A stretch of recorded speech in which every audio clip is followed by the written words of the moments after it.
ان الدین عند اللہ الاسلام۔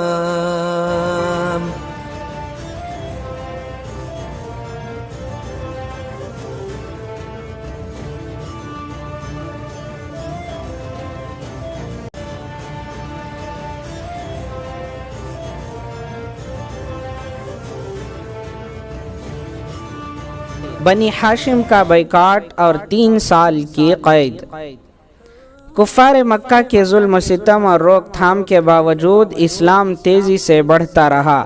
یہ دیکھ کر کفار مکہ نے تدبیر سوچی کہ محمد صلی اللہ علیہ وسلم اور ان کے خاندان کا بائیکاٹ کیا جائے۔ لہٰذا سب نے آپس میں مشورہ کر کے ایک عہد نامہ لکھا اور اسے خانہ کعبہ پر لٹکا دیا۔ اس عہد نامے کے مطابق کوئی بھی محمد صلی اللہ علیہ وسلم اور ان کے خاندان والوں سے میل جول، لین دین اور شادی بیاہ نہیں کر سکتا تھا۔ لہٰذا رسول اللہ صلی اللہ علیہ وسلم کو بنی ہاشم اور مسلمانوں کے ساتھ ایک گھاٹی میں جانا پڑا جس کا نام شیب ابی طالب ہے۔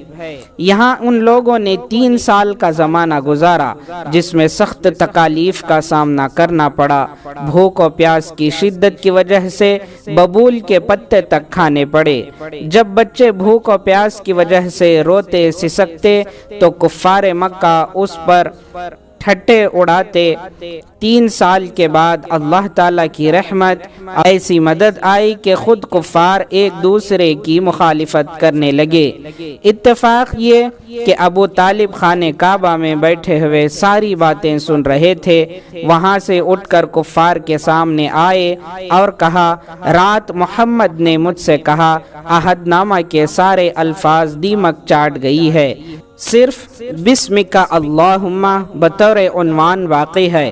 جب عہد نامہ دیکھا گیا تو حرف بحرف آپ صلی اللہ علیہ وسلم کی بات سچی نکلی اور کفار کی گردنیں شرم کے مارے جھک گئیں۔ اس طرح عہد نامہ ختم ہو گیا اور محمد صلی اللہ علیہ وسلم نبوت کے 10ویں سال شیب ابی طالب سے نکل کر مکے میں آ بسے۔ عام الحزن، غم کا سال۔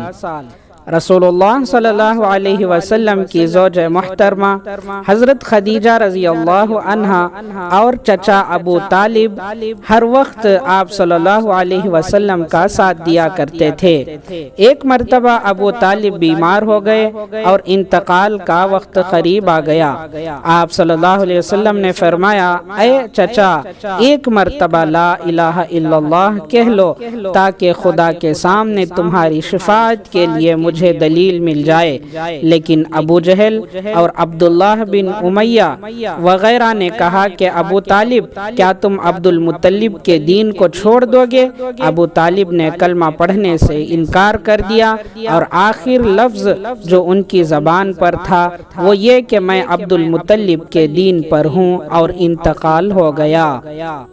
ابھی چاچا کے انتقال کا غم ہلکا نہ ہوا تھا کہ اس کے کچھ ہی دنوں کے بعد آپ صلی اللہ علیہ وسلم کے جانثار اور غم خوار بیوی حضرت خدیجۃ الکبریٰ رضی اللہ عنہا بھی اس دنیا سے چل بسیں۔ اس طرح ایک کے بعد دیگر دونوں کے انتقال کر جانے سے آپ صلی اللہ علیہ وسلم پر رنج و غم اور مصیبت کا ایک پہاڑ ٹوٹ پڑا، کیونکہ آپ صلی اللہ علیہ وسلم کی دعوت و تبلیغ کے ہر مرحلے پر ابو طالب اور حضرت خدیجہ رضی اللہ عنہا دونوں آپ صلی اللہ علیہ وسلم کا ساتھ دیا کرتے تھے، اور حضرت خدیجہ رضی اللہ عنہا تو ہمیشہ آپ صلی اللہ علیہ وسلم کی مدد کرتی تھیں اور پریشانی کے وقت بہترین مشورے دیا کرتی تھی۔ اس لیے دونوں کا ایک سال میں انتقال کر جانا آپ صلی اللہ علیہ وسلم کے لیے بڑا حادثہ تھا۔ اسی وجہ سے آپ صلی اللہ علیہ وسلم نے اس سال کا نام عام الحزن یعنی غم کا سال رکھا۔